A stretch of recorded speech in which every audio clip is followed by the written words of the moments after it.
आपको पता होगा 1 सप्ताह पहले उद्धव ठाकरे ने कहा कि हम 22 तारीख को अयोध्या ना जा करके काला राम मंदिर जाएंगे। नासिक में काला राम मंदिर है, आप उसकी हिस्ट्री से वाकिफ़ होंगे। 1930 में डॉक्टर अम्बेडकर ने बहुत बड़ा अभियान चलाया था मंदिर प्रवेश आंदोलन का। आपको पता है कि हजारों साल से दलितों को जो है मंदिरों में एंट्री जो है बिल्कुल निषिद्ध रही है। उसके लिए तरह तरह के जो है प्रयास चले। तो जो सबसे बड़ा अभियान चला था दलितों को मंदिरों में एंट्री दिलाने का, वो काला राम मंदिर के लिए था। नासिक में वो राम का मंदिर है जो काले पत्थरों से बना हुआ है, तो उसमें प्रवेश के लिए बड़ा कोशिश होता रहा। तो डॉक्टर एक ऑर्गेनाइज्ड अटेम्प्ट करते हैं और 15,000 लोगों को ले करके उसमें प्रवेश की कोशिश करते हैं, लेकिन जो है उनको अलाउड नहीं करते, सब जख्मी कर दिया है। तो उसके बाद से बाबा साहब का जो है मंदिरों में प्रवेश का आंदोलन प्राय खत्म हो जाता है।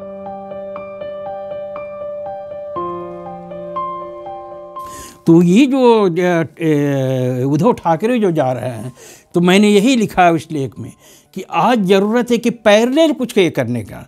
लोगों को बतलाना है कि मंदिरों में जो है SC ST का प्रवेश नहीं है।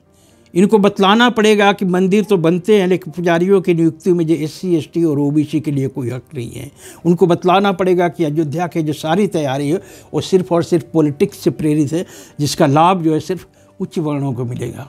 तो सामाजिक न्याय की जो है पैरेलल लड़ाई लड़ने का एक पैरेलल माहौल खड़ा करने की ज़रूरत है। और कायदे से यदि खड़ा किया जा सकता है तो मुझे लगता है कि जो 22 तारीख को लेकर के इस माहौल, देश का माहौल गर्म करने की जो कोशिश चल रही है, वो शायद जो है व्यर्थ हो जाएगी।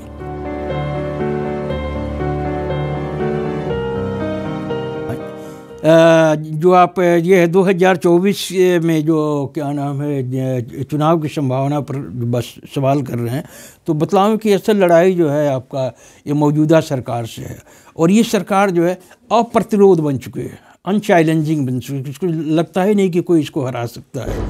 लेकिन आपको ताज्जुब रहेगा कि मैं वो लेखक हूँ जो पिछले 6 सालों से कह रहा हूँ, 6 सालों से कह रहा हूँ कि भाजपा को हराने जैसा आसान पॉलिटिकल काम दुनिया में कोई हो ही नहीं सकता है। ये मेरा दावा है। मैं उन लेखकों में से एक हूँ कि मैंने लगभग जो है 3000 पेज की राइटिंग जो है ये भाजपा के खिलाफ की है। भाजपा के खिलाफ भारत की सबसे बड़ी किताब जो है मैंने लिखा है। किताब का नाम है सामाजिक परिवर्तन में बाधक हिंदुत्व। वो 1000 पेज की है। तो कहने का मतलब कि मेरा राइटिंग जो है काफ़ी हद तक जो है संघ परिवार की राजनीति के ऊपर केंद्रित है। और उसके विषय में मैं क्वाइट कॉन्फिडेंट हूँ कि कायदे से यदि मुद्दा उठाया जाए, मुद्दा क्या, सिर्फ चुनाव को सामाजिक न्याय के पीछ पर अगर केंद्रित कर दिया जाए, सोशल जस्टिस के पीछ पर यदि केंद्रित कर दिया जाए, तो भाजपा को आप आराम से हरा सकते हैं। ये बात मैं बरसों से कह रहा हूँ।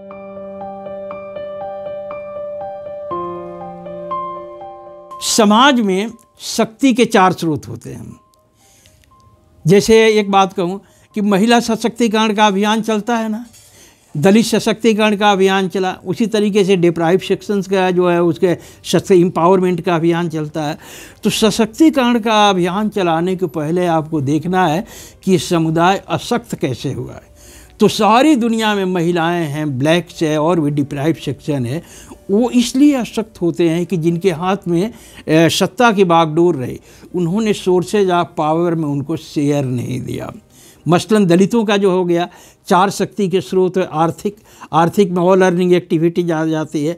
अर्निंग एक्टिविटी में क्या है, सर्विस भी है, सप्लाई है, डीलरशिप है, ट्रेड कॉमर्स इत्यादि जो है सब आ गया, आर्थिक में आ गया।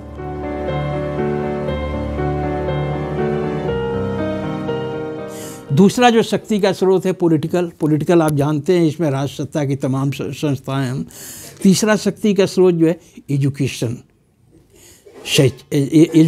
शैक्षणिक। और चौथा शक्ति का स्रोत होता है धर्म। धर्म भी एक शक्ति का स्रोत है। इस देश के बड़े बड़े एक्टिविस्ट और थिंकर कुछ मानते ही नहीं। ये डॉक्टर अम्बेडकर हैं जिन्होंने कहा था कि धर्म भी शक्ति का एक स्रोत है और शक्ति के स्रोत के रूप में इसकी अहमियत जो है आर्थिक शक्ति से जरा भी कम नहीं है।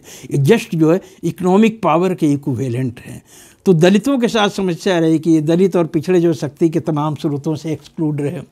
सारी दुनिया की महिलाएं चाहे भारत की हो, पाकिस्तान की हो, यूरोप की, उनके साथ जो ट्रेजेडी क्या होती है कि सारी दुनिया में जो मेल डोमिनेटेड सोसाइटी है, उन्होंने शक्ति के जो 4 स्रोत में बतलाया, आर्थिक, राजनीतिक, शैक्षिक और धार्मिक, उसमें शेयर ही नहीं दिया। इसलिए जो सारी दुनिया में महिलाओं के जो है अशक्तिकरण होता है, उनके लिए विशेष अभियान चलाया जाता है। तो आप देखेंगे कि जो है सामाजिक न्याय वही है जो सोर्सेज ऑफ पावर से डिप्राइव सेक्शन है, उसको सोर्सेज ऑफ पावर में हिस्सेदारी दिलाना ही जो है सामाजिक न्याय है। तो अब तक सामाजिक न्याय पर क्या हुआ है, नाम मात्र का, सिर्फ सर्विस सेक्टर में लोगों को शेयर दिया गया है। बात तब बनेगी जब ऑल डिप्राइव सेक्शन को जो है अर्निंग में नौकरी के साथ साथ जो है सप्लाई में, डीलरशिप में, फिल्म में, टीवी में, मीडिया इत्यादि में जो है हिस्सेदारी मिले। बात तब बनेगी जो शक्ति का एक स्रोत मैं कहता हूँ धर्म है, और धर्म का जो शक्ति का स्रोत है उसका यूज कौन करता है, पुरोहित वर्ग करता है। बात तब बनेगी, सामाजिक न्याय तब मुकम्मल होगा जब मंदिरों के पुजारियों की नियुक्ति में दलित, आदिवासी, पिछड़े और महिलाओं को हिस्सेदारी मिले। तो इसी तरीके से ऑल सोर्सेज ऑफ पावर में जो है संख्या अनुपात में बंटवारा है ही जो सामाजिक न्याय है, और इस दिशा में अब तक कुछ काम ही नहीं हुआ है।